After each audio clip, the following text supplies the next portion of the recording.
The movie begins with a gunshot, close-up on the face of a young boy.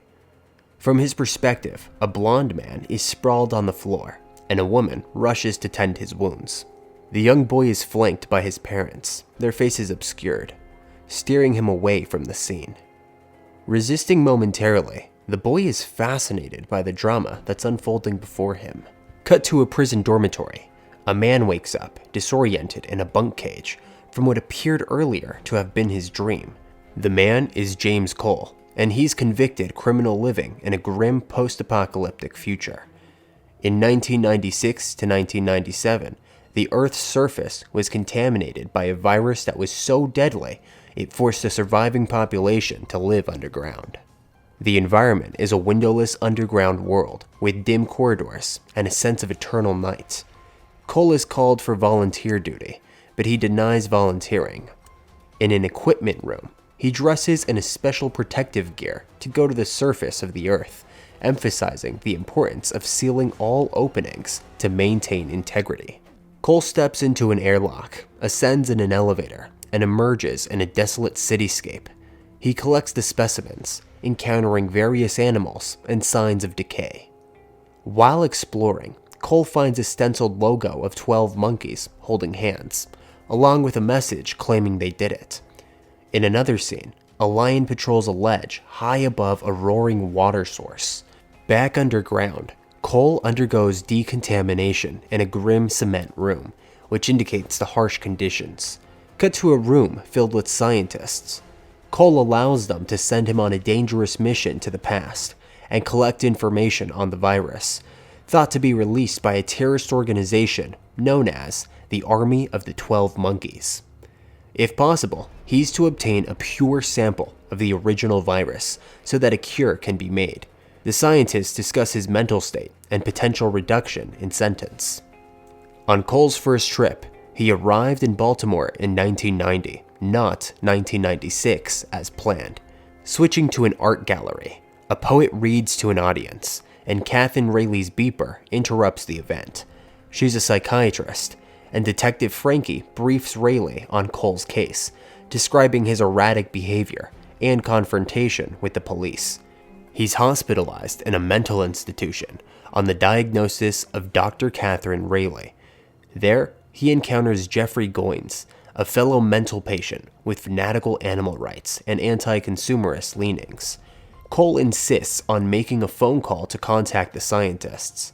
Raleigh tries to help him, but learns that the number provided does not connect to the expected recipients. Despite this setback, Raleigh continues to observe and interact with Cole, recognizing something familiar about him. In a dream or memory, young Cole witnesses a chaotic scene at an airport, mirroring the earlier incident in the beginning of the movie. The blonde man in the Hawaiian shirt sprints towards the gate, a gunshot rings out, and everything goes white. Back in the institution, Cole struggles with the realization that he may not be in the right time. Jeffrey engages in a conversation about germs and the absurdity of beliefs. Cole, seemingly distracted, swallows a spider during their discussion.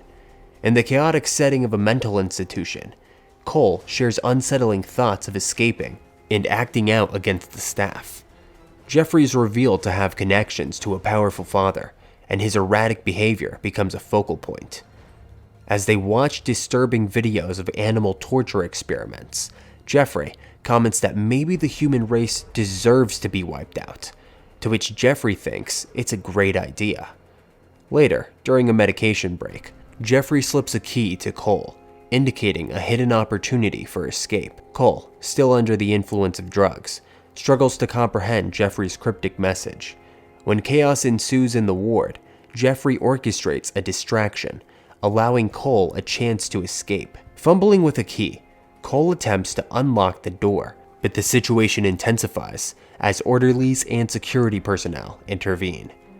Jeffrey's eccentric behavior and diversionary tactics escalate, providing Cole with a crucial moment to unlock the door and flee the ward. Seizing the opportunity, Cole makes his way to the hospital's exit, but gets caught by the orderlies. After a failed escape attempt, Cole is restrained and locked in a cell, but then disappears, returning to the future. Back in his own time, Cole is interviewed by the scientists who play a distorted voicemail message which gives the location of the army of the 12 monkeys and states that they're responsible for the virus. He's also shown photos of numerous people suspected of being involved with the virus, including Jeffrey. The scientists accidentally send him to a battlefield in the First World War where he gets shot in the leg. The machine works properly this time, and it is now 1996. Dr. Rayleigh is giving a presentation on people who have made predictions about the end of humanity throughout history. After the exhibition, she meets Dr. Peters, who tells Rayleigh that she's giving the apocalypse alarmists a bad name, before being pushed away by people that are trying to get an autograph from her. When Rayleigh leaves the place, Cole kidnaps her and instructs her to drive to Philadelphia, believing that that's where the 12 monkeys are. Cole wakes up in a motel room the following day. He had the same vision again, but this time he managed to see that the woman is Dr. Rayleigh herself. Back to the real world, Rayleigh's tied up in another bed to prevent her from escaping. He tells her that she was just in his dream, and furthermore, about what transpired in it. Afterward, he goes out to get some snacks from the vending machine, while she watches a new broadcast of her disappearance on the TV. Cole is the primary suspect. They continue the journey by car. After some time, Cole makes Rayleigh halt the car because he finally spots murals of the emblem of the 12 monkeys. She has the chance to break free, but she decides to tag along. They follow the murals to an abandoned theater and are ambushed by two thugs, but Cole overcomes them and seizes a weapon they possessed. They depart the place, and he identifies a hog's head on a building which was in one of the photos that the scientists showed him. Upon entering, he takes his gun out and compels some young people to disclose everything that they know about the army of the 12 monkeys. It's revealed that Jeffrey Goins, the originator of that group, that his father is a renowned Nobel Prize-winning virologist. They tell him that he and 11 guys formed an underground army, thus the name Army of the 12 Monkeys. He's been involved in acts of vandalism. Cole and Rayleigh depart in a stolen car, but pause in the woods to treat the gunshot wound that Cole sustained in the leg. Later, on his own, he contacts Jeffrey at an event organized by his father to try to obtain information about the virus. When confronted, however, Jeffrey denies any involvement with the virus and suggests that wiping out humanity was Cole's idea, originally broached at the asylum in 1990. After escaping the guards, he runs back to the woods where he was with Rayleigh and unlocks the trunk of the car where she is. Being incensed, she assaults him until she calms down. Cole informs her that perhaps he was the one who caused the eradication of almost all humanity. Rayleigh does not believe anything that he says, and states that it's all something he made up in his mind. Cole vanishes again as the police approach. Rayleigh is now at a police station, detailing everything that occurred with Cole, and returns home still shaken by what she lived through. Cole, in present time, is in a recovery room, and the scientists congratulate him on his findings, tying the 12 monkeys to the renowned virologist and his son. They tell him that he'll be out free in a short time, but to their surprise, Cole now thinks he's insane and doesn't believe he went to the past, saying, "We can't travel back in time." They give him a sedative. After Cole's disappearance, Rayleigh begins to doubt her diagnosis of Cole when she finds evidence that he's telling the truth, including a photograph from World War I in which Cole appears. Rayleigh calls Jeffrey's father, the esteemed virologist, to warn him about the security of his laboratories. He underestimates her warnings. In that room, Dr. Peters is toiling, the same one who attended Rayleigh's presentation. Cole, on the other hand, convinces himself that his future experiences are hallucinations, and persuades the scientists to send him back again. Rayleigh is on the street striving to attract the attention of those in the building that she'd previously visited with Cole.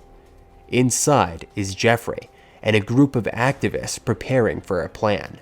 Cole emerges from the crowd, and Rayleigh extricates him from the place as the police are pursuing him. In a dilapidated area of the city, they arrive at a motel and rent a room for an hour. Rayleigh and Cole go over everything that's transpired since the last time they saw each other. The roles seem to be inverted. He now believes that he's unhinged, but she believes that he was genuinely telling the truth.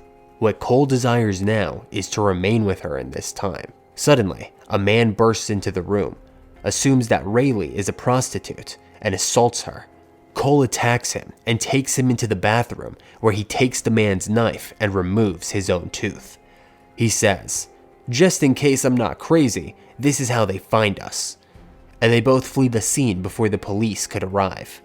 Rayleigh attempts to settle the question of Cole's sanity by leaving a voicemail on the number that he provided, creating the message the scientist played prior to his second mission. They both now realize that the coming plague is real and make plans to enjoy the time that they have left. So they go to a shop to procure new attire and accessories to avert being identified. While this is happening, Jeffrey and a group of activists set out to execute their plan and have his virologist father abducted, who's disheartened that his son is deranged. The group goes to a zoo to liberate the animals and imprison Jeffrey's father in a cell. While in a cinema, Rayleigh bestows Cole with a mustache and a wig. She dyes her hair blonde. That's when Cole confirms that the woman who appears in her vision was always Rayleigh. They both decide to go to Florida before the apocalypse, since Cole had never been to the ocean. On their way to the airport, they learn that the army of the 12 monkeys is a red herring. All the army has done is delay traffic by releasing all the animals in the zoo. At the airport, Cole recognizes that this is the place where his dream occurs. The police are patrolling around the place, looking for Cole. Rayleigh tells him that she'll go get the plane tickets, and they'll meet up at the newsstand. Meanwhile, Cole leaves a last message telling the scientists they're on the wrong track following the army of 12 monkeys, and that he will not return.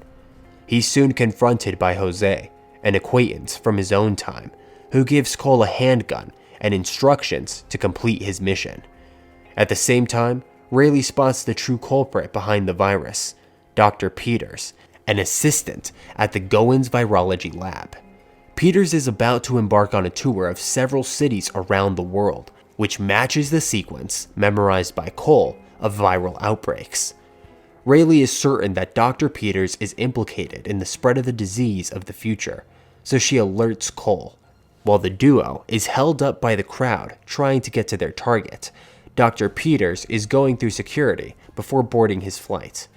The security inspects his suitcase and instructs him to open the containers that have the virus. He states they're biological samples and that he has a permit for it.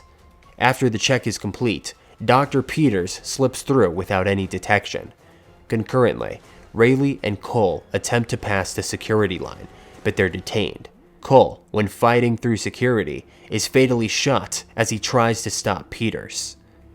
As Cole dies in Rayleigh's arms, she establishes eye contact with a small boy, the young James Cole witnessing his own death. The scene that will replay in his dreams for years to come. Dr. Peters, aboard the plane with the plague, sits down next to Jones, one of the lead scientists in the future, unaware of what's about to unfold. The movie ends as young Cole's parents usher him away from the disturbing scene. The tear in his eye remains a poignant mystery. Whoa, okay, that is trippy, and I really like that ending. What do you think? Let me know in the comment section below. We really appreciate you guys for watching these videos, so make sure you leave us some love in that comment section, hit that like button on this video, and if you want to see another awesome movie recap, then make sure you click that video that is on screen now. And hey, remember to subscribe to our channel to get more movie recaps to your inbox. I'll see you in the next movie recap.